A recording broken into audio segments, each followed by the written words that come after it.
안녕하세요. 꿈꾸는 정원의 김민수입니다. 오늘은요, 중년의 우울증과 그 예방법에 대해서 말씀을 드릴까 합니다. 작년 6월 말쯤이었죠. 전주의 한 호텔 객실 화장실에서 한 유명 여배우의 자살 소식을 전합니다. 바로 그녀가 전미선인데요. 저도 그녀의 팬이었기 때문에 정말 충격이었습니다. 왜냐면요, 그녀는 그날도 연극 공연차 내려가 있었고요. 영화 나라말씀이 개봉을 앞두고 있었거든요. 그만큼 왕성한 활동을 하는 그녀가 왜 죽음을 선택했을까 하는 거죠. 그것이 그녀가 오랫동안 우울증 예방약을 복용을 했다고 해요. 마음의 감기라고 하는 이 우울증은요, 어느새 대한민국을 간통하는 단어가 되었습니다. 2020년도 OECD 가입 국가 중에요, 유병률이 36.8%나 차지하면서 1위를 기록했다고 합니다. 그만큼 우울증은요, 대한민국 10명 중에 3명이 앓고 있고요. 정신과를 찾는 사람 4명 중에 1명이 우울증으로 인해서 찾아온다고 합니다. 중년기는요, 보통 성인기에서 노년기에 이르는 시기를 말하는데요. 학자마다 그 연령대가 조금씩 다르지만 40에서 60에 이르는 시기를 말합니다. 이 시기는 인생의 최고 절정에 올랐다가 동시에 노년기로 떨어지는 시기도 하죠. 그래서 에릭슨은 생산성 대 신체성의 위기를 겪는 시기라고 했습니다. 이 시기는 신체적, 생리적, 인지적 노화가 시작되면서 은퇴를 하고 자녀들이 결혼을 통해 독립을 하면서 우울, 불안, 초조, 무기력 같은 증상을 나타내기도 하죠. 특히 남성은 은퇴기에 많고요. 여성은 폐경기에 많이 느낀다고 합니다. 중년기 우울증의 원인으로는요, 경제적인 어려움, 건강, 지인의 죽음, 자녀들과의 단절, 일자리 상실, 외로움 등이 있는데요. 이러한 것들로 인해서 식욕이 감퇴되고 잠이 오지 않고 불안하고 초조하고 하루 종일 슬픈 감정이 들고요. 삶이 허무하기까지 하죠. 그래서 종래는 자살에 이르기까지 하는 무서운 질환으로 바뀌게 됩니다.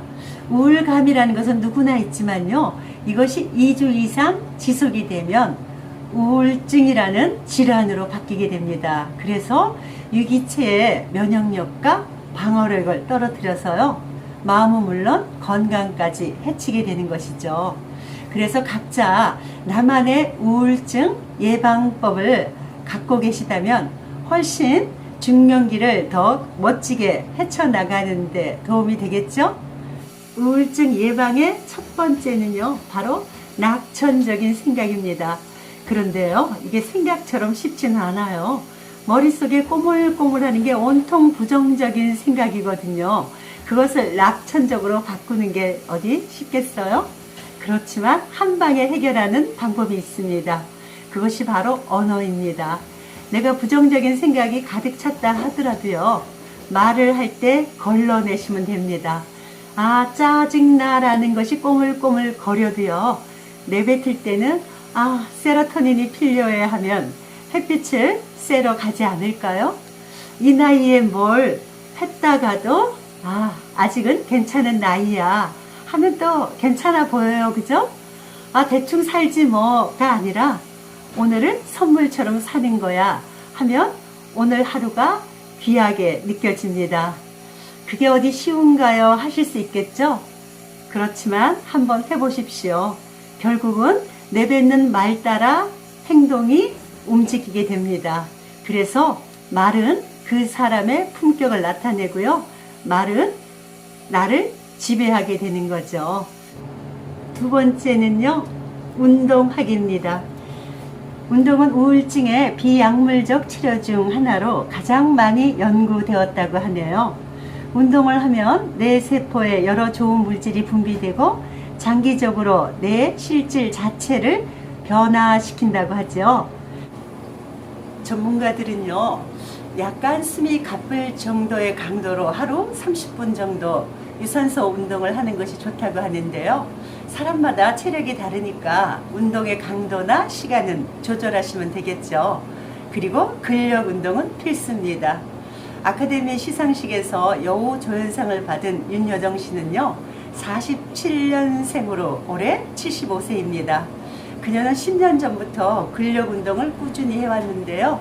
자신의 근력 운동이 지금까지 왕성한 활동을 할 수 있는 원동력이 되었다 하네요. 중년기 우울증 예방 세 번째는요, 바로 독서입니다. 독서는요, 아무리 그 중요성을 강조해도 부족함이 없죠. 가장 적은 돈으로 가장 많은 정보와 지식, 지혜를 갖게 해주는 그 취미 활동이 바로 독서인데요. 독서는 무엇보다도 세상과 사물과 인간의 삶을 의미 있게 만들어주는 타자와의 소통이죠. 과거의 지혜와 미래의 지식을 심어주는 독서. 오늘 서점 나들이 어떠세요? 네 번째는요, 좋은 인간관계입니다. 좋은 사람은요, 그 자체로도, 생각하는 자체로도 행복해지잖아요. 그런데 그 사람을 만나서 차를 마시며 수다를 떨다 보면요, 언제 내가 이런 고민이 있었나 싶을 정도로 기분이 업됩니다. 사실은요, 우리가 마음속에 꽁꽁 문제를 안고 있다 보면요, 별것 아닌 문제가 커지기 시작합니다. 그래서 그 커진 것이 바로 마음과 몸의 질환으로 이어진다는 거죠. 그래서 명랑하고 쾌활한 사람이요, 훨씬 더 낙천적인 삶을 산다 합니다. 고민거리를 크게 만들지 않는다는 거죠. 힘들 때 마음이 통하는 친구와 만나서요, 이야기를 나누다 보면 그런 문제가 친구에도 있었구나. 그리고 세상 사람들의 모든 문제구나. 그래서 우리가 문제는요, 문제로 생각하지 않고 내가 성장할 수 있는 씨앗으로 생각한다면요, 훨씬 더 크게 삶을 바라보지 않을까 싶습니다. 다섯 번째는요, 이러저러한 노력에도 불구하고 안 될 때 하는 것인데요.